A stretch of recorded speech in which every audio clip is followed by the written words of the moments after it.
Broken Chip's Quest, and last night I got to see Godzilla X Kong: The New Empire, which is, of course, a sequel to Godzilla vs. Kong and all of the mini monsterverse movies. And these things have become more interesting as they've gotten along. You can visually see the tone shift in this entire franchise as it's gone from the initial 2014 Godzilla and even Skull Island, which I think were, while still definitely just big monster fighting big monster movies, they felt like they were trying to at least go for like a tone, a vibe, kind of like take themselves a little bit more seriously. And then as this franchise has gone along, they've kind of more embraced the big action figures smashing up against each other and just kind of doing that thing. It's kind of like your Fast and Furious movies where they kind of just embrace what they are now.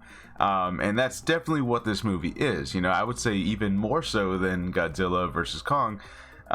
This one fully is just like, look, we're gonna have human characters come up with some kind of science mumbo jumbo words that don't really make sense and the logic doesn't make sense. We're just gonna say things, and that's gonna be the exposition as to why things are happening now.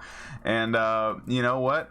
That's what it is. And my thing is, these movies, and just like the Fast and Furious movies, it's all about what you are going to this movie for. You know what I mean? Like, are you going to this movie thinking that it's gonna be a well-written plot, and that it's gonna be,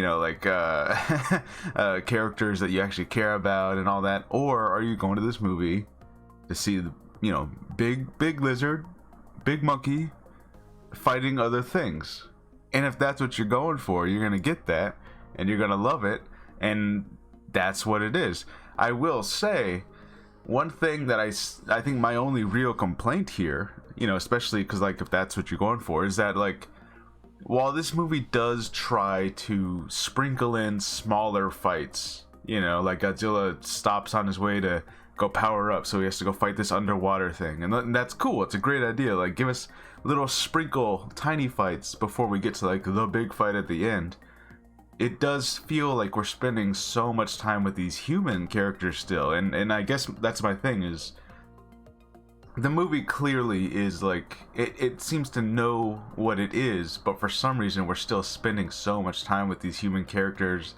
And like the guy with his podcast, and he gets asked by Monarch to come to underground, and they're trying to figure out what's going on with Godzilla, and I'm like, you could simplify all of this, you know what I mean? Like, I understand you have to have some humans to try to explain to the audience what the hell's happening, because none of the monsters are able to talk, right? Like, I get that, but like, it feels like you could give us like 2 humans, give us 2 humans in a Monarch base somewhere. They're monitoring the situation, or maybe they're in one of those ships.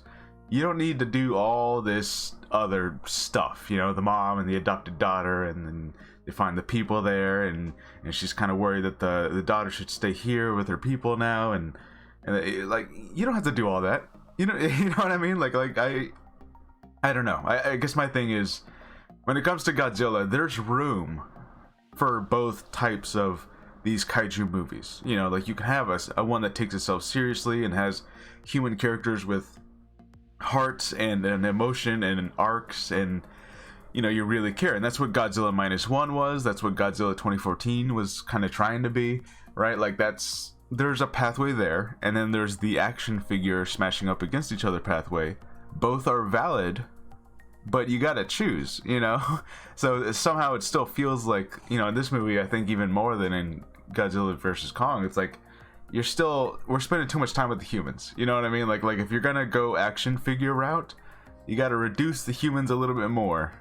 Just stick. You can make this a shorter movie, and just stick with the Godzilla Kong action, And I think that's really just my only complaint, is like okay, come on, we can cut some of these scenes. We don't need, we don't like, some of it's funny, yeah, but also a lot of it's like, oh, they're going through the woods, and then one guy gets eaten by like a monster, and then they gotta run away, and they gotta make a couple of quips about it, and the scene goes on way too long, and you're like, okay, you could have cut this scene. You didn't You know what I mean? Like, you didn't need that character even. You could have just, let's just get back to the thing, you know? So, I don't know. I think that's really my only kind of complaint here. There is a couple other things in this movie. So, yeah, basically the plot here is just, there's Kong has been living in the, what do you call it? The empty world, the open worlds underground. I forget, Hollow Earth. There you go, Hollow Earth. That's what I'm looking for. Kong has been living on Hollow Earth. He's searching around for other Kongs, and eventually he goes exploring so far deep that he does find other ape species down there, and it turns out and man, they will exposition the hell out of that.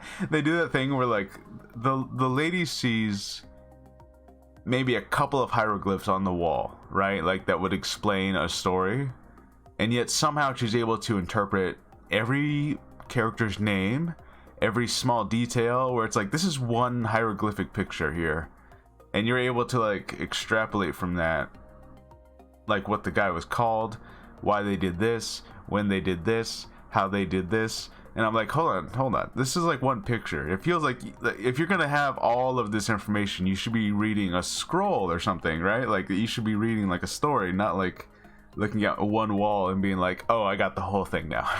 I'm like, hold on. Anyways, basically what happened is that the apes were ruled by the Scar King, who's the big orangutan looking thing that you see in the trailers. And that is the one that led all the apes to fight against Godzilla. And at some point, Godzilla had defeated all the apes and left them trapped in the Hollow Earth, in this like molten rock area. And that's why all the apes have been trapped there. And everyone thought King Kong was the last of his kind because he was off on Skull Island and the rest of his family got wiped out. So all the other apes were trapped in Hollow Earth. And now he's found them, and, you know, of course, the Scar King wants to finish what he started. He's been looking for a way out, because somehow the hieroglyphs know his motivations, I guess. Anyway, so he's been looking for a way out. Oh, and also he's trapped this other creature who started the Ice Age, and it's like this big ice-breathing dinosaur. And I don't know if this is an actual kaiju from, like, the old movies. It might be. But, yeah, it's an ice-breathing dinosaur, and this thing is, like, his pet. He has, like, a way of controlling it using this stone that he has. It's pretty cool, you know, like the ice thing is pretty neat. Having an army of apes that Kong has to fight off is pretty cool. And when we finally get down to the action, it all really works, you know, and of course, they do some silly things, like Kong had gotten frostbite on one of his arms after the attack, and so they got to give him his giant his giant gauntlet, which it turns out, like, at some point their plan was to because he couldn't deal with Mecha Godzilla in the last movie, at some point Monarch were going to give him an entire battle armor suit to, you know, it's very funny. It's, you know, like that, and that's what I mean, like they're embracing what this is, you know, this is action figures, you know, now you can buy the Kong action figure with the gauntlet on.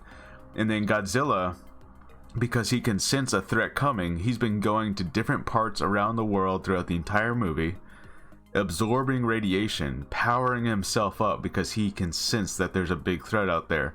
And I will say, Godzilla feels like he definitely takes a back seat in this one, because, like, while he does get a couple of action scenes on his own, like he fights that underwater thing, and he's just kind of, you know, we just see him going to a nuclear plant and going to this other place, and he's just absorbing energy. It does feel like he's the one taking the backseat. Kong is the one who's with the humans and being helped by the humans, and, you know, he's able to communicate with them. Godzilla is more like this thing that, like, he's so powerful, but he's just gonna be doing his thing until it's time to get to the third act fight. But yeah, just, and that's what the movie is. That's pretty, like it doesn't get more complicated than that, really. It's just, you know, they try to get a way out. Kong and Godzilla have to stop him from escaping, and they team up, and, you know what I mean? Like, it's definitely just one of those things where, like, it feels like another one. I guess that's my thing, is whereas Kong versus Godzilla felt like the culmination of kind of what we've been building up to. Like, why, even if it's just like in a meta sense of like, why have we been making these movies? Oh, that's right, to get to the Kong and Godzilla fight. Like, that's why we made Kong Skull Island. That's why we did all this other stuff. And this is the buildup. This is what we were trying to get to. This one, it just kind of feels like another one. It doesn't feel like we were like leading up to this and this is like the next big chapter. It just kind of feels like here's another adventure. So I don't know. I guess I'm kind of hoping that the next one they can come up with a different idea of like, you know, like you gotta up the stakes, you know, like this just, they're fighting monsters throughout this movie, and the third act, like they're cool monsters, but it still just feels like they're fighting other monsters. Like you gotta come up with a better idea as to like why this is important. Like what why are we making this movie, you know?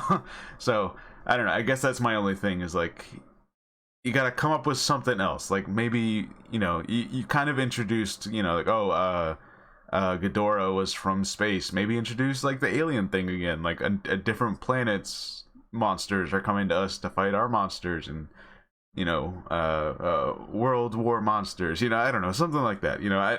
That's just me. But in any case, yeah, that's Godzilla x Kong. You're gonna get exactly what you are expecting out of this movie. You know, it's not gonna pretend to be anything else.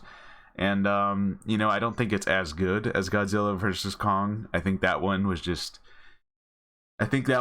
more solid overall, and it felt kind of more epic, whereas this one is just, it's okay. It feels like just another one. Just like another, like if this was a Saturday morning cartoon, it's like, okay, this is just monster of the week kind of thing. So I don't know, it's okay. That's that's my review, Godzilla x Kong. Anyways, let me know what you guys think.